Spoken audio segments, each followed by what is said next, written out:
১০১ রানে প্রথম উইকেট এবং ১৪৩ রানের মধ্যে সবকয়টি উইকেট শেষ বাংলাদেশের। এটা একমাত্র বাংলাদেশের পক্ষেই সম্ভব। রান হওয়ার কথা ছিল ২০০+, কিন্তু সেটা হলো উল্টো। দলীয় ১৭তম ওভারে ৩ নম্বর বলে রিশাদকে একটি ইয়র্কার মেরে স্ট্যাম্প উড়িয়ে দিয়েছিল জং ওয়ে। এরপর তার করা সেলিব্রেশনটি রীতিমতো হতবাক করার মতো। রিশাদকে আউট করার পর নিজের পায়ে জুতো খুলে সরাসরি কানে লাগিয়ে যেন কার সাথে কথা বলছিল জং ওয়ে। জং ওয়ের এমন কাণ্ডটি রীতিমতো হাস্যকর এবং হতবাক করার মতো। এর আগে সাউথ আফ্রিকান ক্রিকেটার শামসিকে দেখা গিয়েছিল এমন কাণ্ড ঘটাতে। রিশাদও তার এমন পাগলা কাণ্ড দেখে কিছুক্ষণ হাঁ করে তাকিয়েছিল।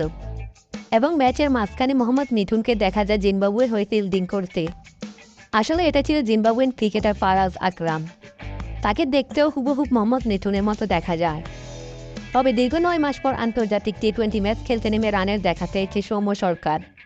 ৪১ রানের দুর্দান্ত ইনিংস খেলেছে। বলতে গেলে লিটনের থেকেও কিছুটা ভালো পারফরম্যান্স সৌম্যর ব্যাটে। টি-20তে অভিষেক হওয়ার পর ৪র্থ নম্বর টি-20তে দ্বিতীয় অর্ধশত রানের দেখা পায় তানজিদ তামিম। তৃতীয়বারের মতো টি-20তে দুজনে মিলে ১০০ রানে পার্টনারশিপ গড়েছে। এরপরে ব্যাটারদের নাজেহাল অবস্থা। তবে আইপিএলের ধারাবাহিকতা মুস্তাফিজ এখন পর্যন্ত ধরে রেখেছে। জিম্বাবুয়ের বিপক্ষে ৪র্থ নম্বর টি-20তে প্রথম ম্যাচ খেলার সুযোগ হয়েছিল ফিজের। প্রথম ম্যাচে বাজিমাত ৪ ওভারে মাত্র ১৯ রান দিয়ে তুলে নিয়েছিল ৩টি উইকেট এবং ম্যাচ সেরা পুরস্কারও জিতে নিয়েছিল মুস্তাফিজ।